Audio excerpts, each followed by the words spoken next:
पूर्णिमा का व्रत करने का कारण क्या है बताइए। आप इतने सालों से कर रही हो, कई माताएं कर रही होंगी पूर्णिमा का व्रत। एक समय फलाहार करती हैं, एक समय भोजन करती हैं। भोजन में खीर का होना जरूरी होता है पूर्णिमा के व्रत में। दूध की सामग्री होना जरूरी होती है पूर्णिमा के व्रत में। 12 महीने की पूर्णिमा करो, मना नहीं है। और पूर्णिमा उठाने का भी समय होता है चैत्री। चैत्र के महीने की जो पूर्णिमा होती है, चैत्री पूर्णिमा पहली पूर्णिमा मानी जाती है, इसलिए चैत्री पूर्णिमा को सिद्ध पूर्णिमा कहते हैं, कार्य सिद्धात्री पूर्णिमा कहते हैं, सिद्ध करने वाली। मनोरथी पूर्णिमा कहते हैं, मनोरथी पूर्णिमा।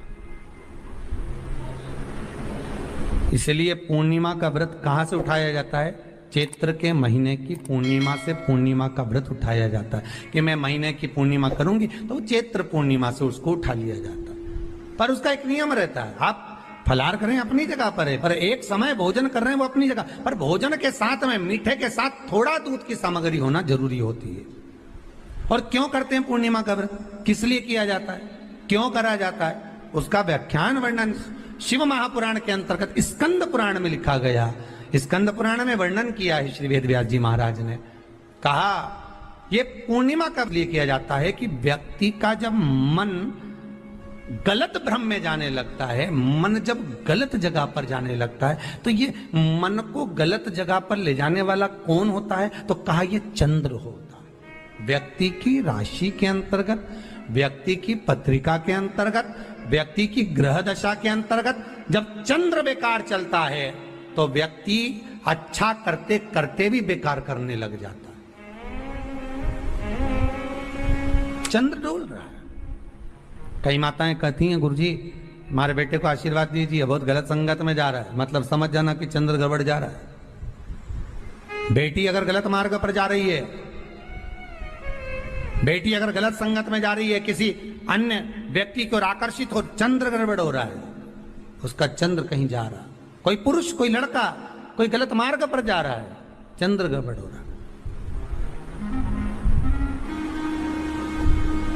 घर में जो क्लेश उत्पन्न होता है, घर में जो विवाद उत्पन्न होता है, उस विवाद को रोकने के लिए केवल चंद्र की ही, इसलिए तो पूर्णिमा घर की नारियां हमारे यहाँ हिंदू धर्म में यहां तक स्कंद पुराण में कह दिया कि प्रत्येक पूर्ण। आप लोग कभी आप लोगों ने सत्यनारायण जी की कथा करवाई है? जितने लोग आस्था चैनल पर कथा सुन रहे हैं, जितने लोग फेसबुक यूट्यूब पर कथा सुन रहे हैं, यूट्यूब पर कथा का श्रवण कर रहे हैं, उनने कभी सत्यनारायण की कथा करवाई होगी। तो उसमें लिखा है हर कार्तिक, हर पूर्णिमा को, हर संक्रांति को ब्राह्मण सत्यनारायण भगवान की कथा या राजा या वैश्य कथा को कराता था या बढ़िया कथा कराता। सुनी कि नहीं सुनी ये बात? सत्यनारायण भगवान की कथा में लिखा है, स्कंद पुराण के अंतर्गत जो सत्यनारायण भगवान की कथा का स्मरण किया उसमें लिखा है प्रत्येक संक्रांति पूर्णिमा को सत्यनारायण की कथा करवाने लगा और ये योनि को प्राप्त हुआ, इस योनि से छूटा, इस योनि में गया। लिखा है, सब कुछ लिखा है। अब उत्ते से समझ जाओ कि पूर्णिमा को सत्यनारायण की कथा करने का बोला है। तो पूर्णिमा को सत्यनारायण की कथा का क्यों बोला? वैसे तो रोज कराओ सत्यनारायण जी की कथा, प्रतिदिन कराओ, मना नहीं है। आप क्या कोई विशेष फंक्शन है आप सत्यनारायण जी की कथा करवा? पर पूर्णिमा संक्रांति को और संक्रांति को पूर्णिमा को सत्यनारायण की कथा का स्मरण क्यों करवाया गया? क्योंकि पूर्णिमा के दिन अगर ये भगवान का व्रत रख लेगी, पूर्णिमा के दिन अगर ये खीर का प्रसाद बना लेगी, थोड़ा सा दूध की कोई सामग्री बना लेगी और भगवान को भोग लगा देगी, भले सत्यनारायण भगवान के भाव से बनाए, भले सत्यनारायण जी के निमित्तार्थ बना, पर अगर इसने सत्यनारायण भगवान के निमित्त से बना, पर पूर्णिमा के दिन अगर ये व्रत रखेगी, उपास रखेगी या कोई सामग्री बनाकर भगवान की पूजन कर लेगी, तो इसके घर में जो अशांति है वो शांति में बदल जाएगी। इसलिए कई घरों में आज भी सत्यनारायण भगवान की पूजन हर पूर्णिमा को करती है। माता किताब लेके बैठ जाती है, तुरंत उन्हें ऑफिस जाना, कहीं काम पे जाना, और तुरंत उसने जल्दी जल्दी कलश रखा, कलश नहीं भी रखे तो भगवान की पूजन कर को रखे, ब्राह्मण देवता को बुला लेगी, ब्राह्मण नहीं आएंगे तो खुद कर लेगी, पर करती जरूर है। इतना सा आटा सेक लेगी, पंजेरी बनाई, सीरा बनाई, मिठाई रख दो, कुछ भी करेगी पर सत्यनारायण की कथा कर ले।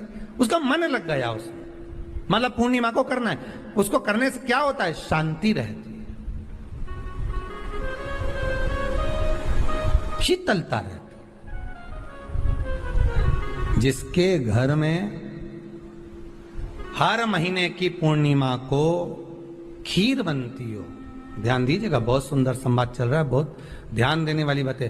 प्रत्येक महीने की पूर्णिमा को जिसके घर में दूध की सामग्री बनती हो, दूध की सामग्री तैयार होती हो, खीर प्रसाद तैयार होता हो, उसके घर में कभी क्लेश नहीं हो सकता। चाहे सास बहू एक दूसरे के सामने वो कहे ना, वो सांप और नेवले की लड़ाई क्यों ना, फिर भी शांति हो जाती है।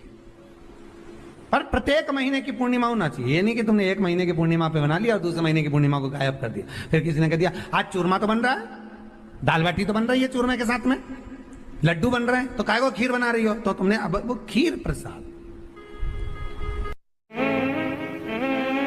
जो बच्चा बुद्धि से विकलांग हो, विद्या में कमजोर हो, परीक्षा हॉल में पेपर देते समय भूल जाता हो,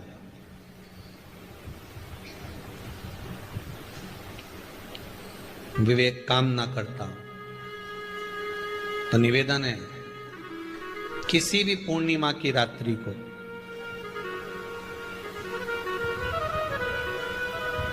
बारह बजे गाय के, गौ माता देसी गाय के जो 4 थन होते हैं, उन 4 थन में से जो आगे के थन होते हैं, 2 पीछे की ओर होते हैं, 2 आगे की ओर होते हैं, तो जो आगे के 2 थन हैं, उस थन का दूध निकलवा लिया जाए और उस दूध का कोई भी पदार्थ बनाओ तो ठीक है, ना बनाओ तो उसी दूध में शक्कर मिलाकर पूर्णिमा की रात्रि को जो विवेक से कमजोर हो, बुद्धि से कमजोर हो, या याद करा हुआ सब भूल जाते हो, या आपके लिए भी है कोई चीज रखते हो भूल जाते हो, विवेक याद नहीं रहता, बुद्धि में इतना प्रबल बल नहीं आ पाता, याददाश्त कमजोर होती चली जा रही, तो किसी भी पूर्णिमा की रात्रि को 12 बजे गाय के आगे के 2 थन का दूध, उसमें कोई पदार्थ शक्कर गुड़ कुछ में मिलाकर भगवान के चंद्रदेव की साक्षी में उसको पिला दिया जाए।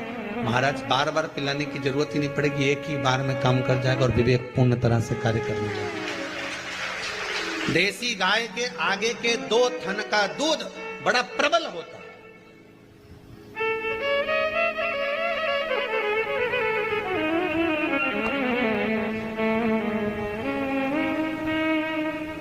पूर्णिमा की रात्रि को 12 बजे उसका प्रयोग किया जाए। आप उस दूध को निकाल लो शाम के समय, रात्रि के समय ग्वाले से कहकर जिसके यहाँ पर देसी गाय हो वहां निकलवा कर उसको रखा जाए, उसका पान करा जाए। महाराज रोग बीमारी में प्रबलता, तो मां यशोदा जी जग कल्याण के लिए पूछ रही है, संपूर्ण विश्व के कल्याण के लिए।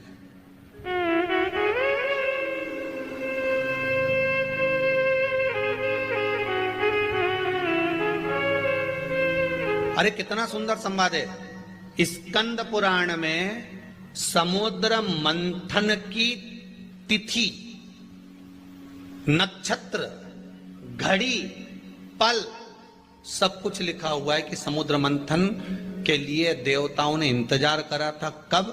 जब चंद्र का प्रभाव पूर्ण हो। जब चंद्र का प्रभाव पूर्ण होगा तब जो मंथन होगा, उस मंथन का जो सुख होगा वो जीवन को आनंद दे जाएगा। हो सकेगा तो कल की कथा में मंथन के लिए जो समय स्कंद पुराण में कहा गया कि ये समय में चंद्र प्रबल होगा, उस चंद्र की प्रबलता में मंथन का कार्य प्रारंभ करा जाए। देवता और राक्षस मिलकर मंथन करें। कल की कथा में वो पल, वो समय भी बताएंगे कि स्कंद पुराण में ये जगह पर ये चीज लिखी है। क्यों इंतजार कर रहे हैं कि चंद्र प्रबल हो तब हो? क्यों भीष्म पितामह इंतजार करते हैं कि सूर्य उत्तरायण हो तब जाऊं?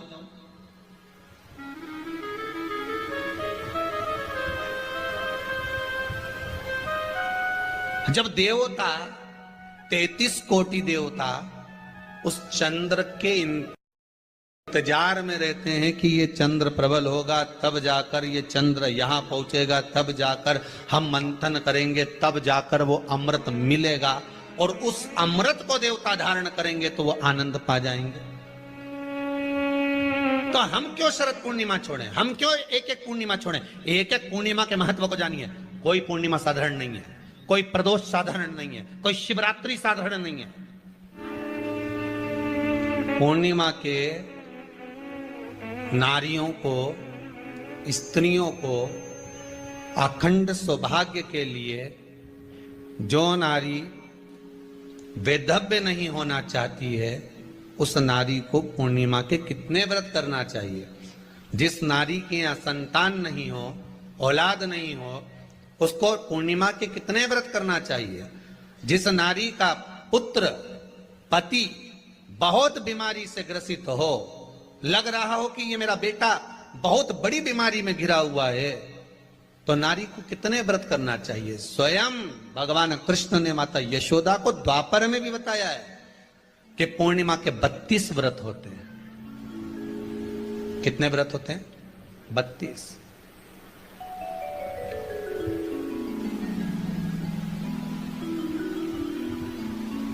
स्वयं भगवान कृष्ण यशोदा रानी को, माता यशोदा जी को भी बता रहे हैं 32 व्रत। अब आपको किसी ने बता दिया होगा कि 8 कर लो, 7 कर लो, 6 कर लो, 12 कर लो, इसलिए आपने बोला कि 12 कर लीजिए, 32 कर लीजिए। अरे यहां तो द्वापर की कथा भी कहती है। यशोदा जी ने एक बार भगवान कृष्ण को रोक कर कह दिया, ए कन्हैया रुको। कन्हैया बोले, बोलो मां क्या बात है? कन्हैया जरा रुकिए, इधर आओ जरा। भगवान कृष्ण आए। हाँ मां बोलिए।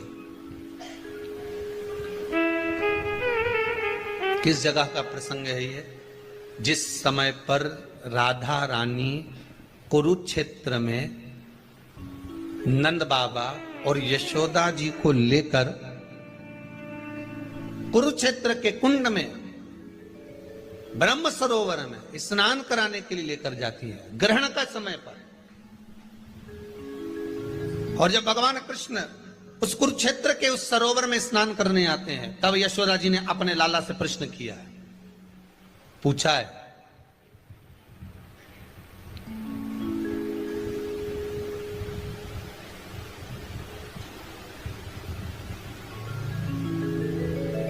कि नारी वेधव्य होकर ना मरे।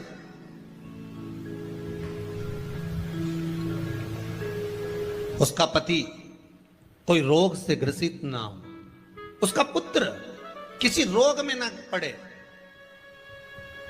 अरे भाई कितना सुंदर संवाद लिखा है। अगर किसी माता का पुत्र मान लो किसी नशे में डूबा हुआ है, कोई नशा कर रहा है और गलत नशा है, आपको लग रहा है कि ये नशे में डूबा हुआ है, आपको लग रहा है कि ये गलत जगह पर डूब गया है, आपको लग रहा है कि मदिरापान में, मांसाहार में या अधिक गांजा आदि का जो भी नशे होते हैं, जितने भी नशे, उसमें डूब चुका है। और माँ उसको समझा रही है, तू नशे में मत डूब, तू इस काम को मत कर, तू ये गलत कर्म मत कर। माँ उसको समझा कर हार गई। तो मेरा माताओं से निवेदन है, आप उसको समझाना बंद कर दो, एक काम करना प्रारंभ कर दीजिए। हमें जो शिव महापुराण के माध्यम से शास्त्र कह रहा है कि आप 32 पूर्णिमा के व्रत प्रारंभ कर दो। उसमें करना क्या है आपको?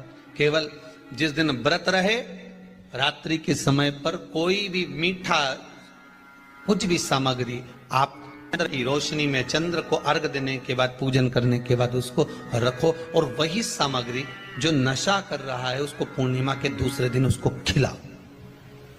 आप धीरे धीरे खिलाना चालू करेंगे, जिस नशे में वो डूबा हुआ उस नशे से वो छूटना प्रारंभ हो जाएगा। 2 पूर्णिमा व्रत करके तो देखो, तीसरे में तुम्हें जरूरत ही नहीं पड़ेगी। धीरे धीरे आप वो छूटना प्रारंभ हो जाएगा। स्वयं भगवान कह रहे हैं, यशोदा मैया ने कन्हैया को रोक लिया कुरुक्षेत्र के उस मैदान में, और भगवान कृष्ण का दर्शन माता यशोदा जी करी। बहुत बहुत दिनों के बाद माँ को